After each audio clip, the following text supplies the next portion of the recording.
May natural way ba para pataasin ang glutathione sa katawan? Watch this video to find out. Ang glutathione ay isang antioxidant na binubuo ng tatlong amino acids, glutamic acid, glycine at cysteine. Mahalaga ang glutathione upang protektahan ang ating mga cells laban sa oxidative stress. Kaya naman naglipa na ang mga supplements na nagtataglay ng gluta mixed with other ingredients. Hindi maganda ang absorption ng oral glutathione sa sikmura at intestines.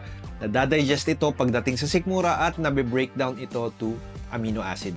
Itong mga amino acids ang siyang ginagamit ng katawan upang gawing glutathione at iba pang proteins na kailangan ng katawan. Alam niyo ba na may mga pagkain na nakakapagpataas ng glutathione level sa dugo? Kumain ng mga prutas gaya ng strawberries, lemons, avocados, oranges, bananas at tomatoes.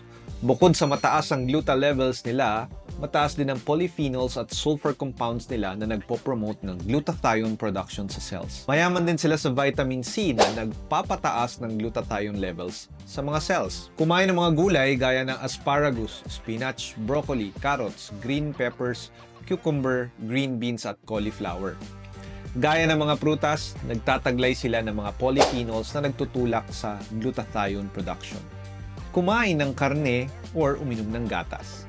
Since gawa sa amino acids ang glutathione, ang pagkain ng protein-rich food gaya ng karne at gatas ay magbibigay ng supply ng mga amino acids na kailangan ng katawan para gumawa ng glutathione. Ang kagandahan sa mga natural foods na ito ay bukod sa nagpapataas sila ng glutathione, nakakakuha ka rin sa mga ito ng iba pang vitamins, nutrients at fiber na nakakatulong panatilihin ang kalusugan.